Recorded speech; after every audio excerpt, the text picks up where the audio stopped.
Alrighty, hello and welcome to this video. This is a little bit different than what I usually do. Let me give you some background. So, if you ever watch my streams or even just look at my build guides, you probably know that I like to go kind of fast. I like fast builds, stuff that clears quickly, stuff that moves quickly.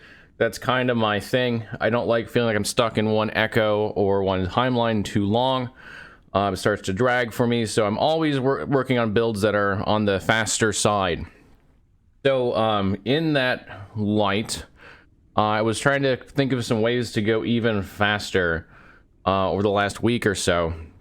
And one thing I thought about is that arena echoes always feel like they take longer than the other echoes do. And so one day I just decided to skip them all, just to not do those, take whatever modifiers were there on the other echoes that are not arenas and see how that went. And I felt like I was going at kind of like lightning speed. It just felt way quicker. So from there, we did a 2-day test on multiple characters and actually timed runs on arena echoes and non-arena echoes to see how fast they were. And well, I'll show the results to you in a minute, but I do want to preface this by saying, play the game the way you want to. Like, I'm making it this way because I like to go fast. I like to be efficient. This is not me trying to tell you that you should be fast or you should be efficient. That is a personal play style choice. And this is a game, and it's a game where you can play it however you want to. It's not particularly competitive unless you want to be competitive in the arena, which you definitely do not have to do. I don't do it myself. And so the biggest advice I could tell anyone on this game is play it the way it's fun for you. So take everything I'm saying here with a grain of salt. This only applies to you if you want to go faster in the Monolith of Fate. If you don't care about that, this video might not apply to you. Also, it may go without saying, but if there's an arena echo that has a reward that you really want, like if you're farming a particular type of unique and it has that particular base type unique reward on it, you should obviously do the arena in that scenario. This only applies to arenas to where the value is just not extra. There's no extra value to doing that particular arena echo. So yeah, bear that in mind. There are times when you might want to still do arena echoes even if you do this, but only if you really want what it's got to offer. Or if you have to, if you can't get past it. Okay, with that, let's get into the actual data. So, I did 3 different characters. 2 I have build guides on. The Warpath Void Warpath build, the Static Orb Shotgun Sork, and then a Necro build that I considered failed. It was a build I never made a build guide on. It wasn't good enough. It was good enough to get to Empowered and do Empowered, but it wasn't very fast. It wasn't particularly fun. And I added that one because I actually expected the Sork to be a lot slower than the Warpath when I did these runs, and I found out that wasn't the case at all. They're about the same speed. So I needed something that ran slower to make sure that this didn't only apply to fast builds, which you will see, and you can probably already see if you're reading the data on the screen. It doesn't.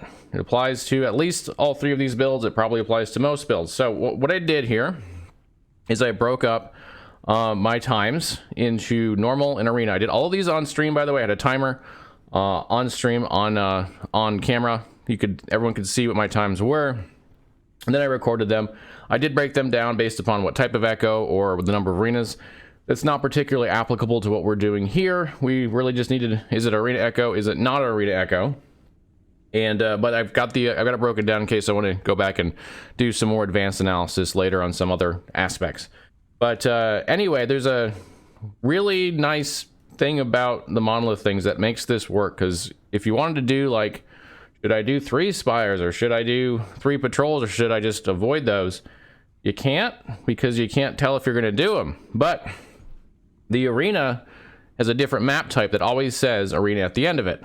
So you always know if you're going to do arena ahead of time. So it's easy to parse these apart and see how fast they were in comparison to the other ones. So let's just go into what it was. You've already probably read a lot of the data here anyway. So on the Warpath build, on average on a non-arena echo, it was 1 minute 1 second. On arena, it was 1 minute and 58 seconds. Of course, if you did like a 17 wave, it was even longer. So that's like pretty much double. It's pretty much twice as long to do an arena echo as it to do a normal echo. So you can do 2 normal echoes in the time it takes to do 1 arena echo, which is crazy to me. That's crazy how much difference there is there.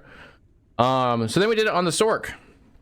By the way, I did at least 10 arenas on each character to make sure that there's a decent sample. The Stork, 1 minute 2 seconds, 1 second different from the Warpath build. And on the Arena, 2 minutes 2 seconds, 4 seconds different. Also twice as long. It was crazy to me just how stable that metric was, and it carried over into the Necro as well. I've shown some Necro footage on screen so you can see what this looks like. The Necro is clearly much slower. On the normal echoes, it's 1 minute and 35 seconds. And on the Arena echoes, it's 2 minutes and 39 seconds. So again, it's 1 minute slower. Now, proportionally, it's not as much of a difference because it's longer on both, but the difference between the two is the same. But still, do you want to spend another minute doing an echo when you don't have to? That's completely up to you. If you just really like the Arena echoes, go for it. But if you want to go really fast, put out the Arena echoes. That's what I've learned here. Let's go into some nerdy data stuff, just for those of you who maybe are not convinced that my data set's good enough. There's a lot of factors that go into every echo, how much corruption you have, what modifiers you have. By the way, the Warpath had the highest corruption. It was at 250-ish. The Stork was, I think, closer to 150, 200. And then the Necro was at 100 corruption. So they are all different corruption levels. That factors against the Necro, who has the lowest corruption, so it should actually go quicker. But either way, it doesn't harm our values here. We've looked at multiple corruption types, corruption levels, and it's still pretty stable. But maybe I got really unlucky with modifiers in Arena, and really lucky on the normal echoes. There's a lot of factors that are in play that you might be worried about. So I did a t-test, which is a way to calculate p-value. And this is very nerdy. Feel free to zone out at this point if you don't care. But if you do care, p-value is used in scientific research to determine the likelihood that an outcome is basically null. How do I want to word this? Okay, so what the p-value is doing in this particular case is saying, what is the likelihood that we got this data if it was actually the case that normal echoes and Arena echoes are about the same speed, are the same? What is the likelihood, if that were the case, that we would come up with the data we got here? And so the p-value gives you a percentage base if you just convert it over. So if you get a p-value of 0.05, that means there's a 5% likelihood that if it was actually the case that they were the same, that you could get the data that you got. So you could just random chance end up with data that makes it look like there's a difference when there's not actually a difference. 0.05 is generally considered about the standard in science. At 0.01 is considered pretty good. That's a really good, that's 1% chance that happens. Our p-values are way lower than that, ridiculously lower. It's 0.0000000031. This is damn near impossible to get that data if they were the same. Stork, same thing, actually even lower. The highest one is Necro, and I can actually convert this one for you so you can see what the likelihood is. If I convert this over, I can't convert the other ones because they just end up with 0% because it doesn't round up that high. But if I convert this one over, you can see it's 0.07% chance that we would have got this data if it's actually the case that the normal and the Arena echoes were the same speed. So I am highly confident that the data we got here is accurate, and that in fact Arenas are about twice as long for characters that are fast, and still much longer for characters that aren't quite as fast. Now, I didn't do an actually truly slow build, a really slow build. My assumption is if you're playing a really slow build, you don't really care that much about how fast you're going in each Arena or each echo, or else you wouldn't be playing a slow build, so this won't apply to you anyway. So Necro being definitely slower, I think that's probably about the limit of what people would play if they're trying to go quickly through the timeline. Okay, I hope that was informative to you. I hope that helps you through your timelines if you're trying to be efficient, gets you a little bit quicker, maybe enjoy it a little bit more. Thank you so much for watching. If you'd like to watch me do these crazy experiments or make my builds, we do stream on Twitch about 6 days a week.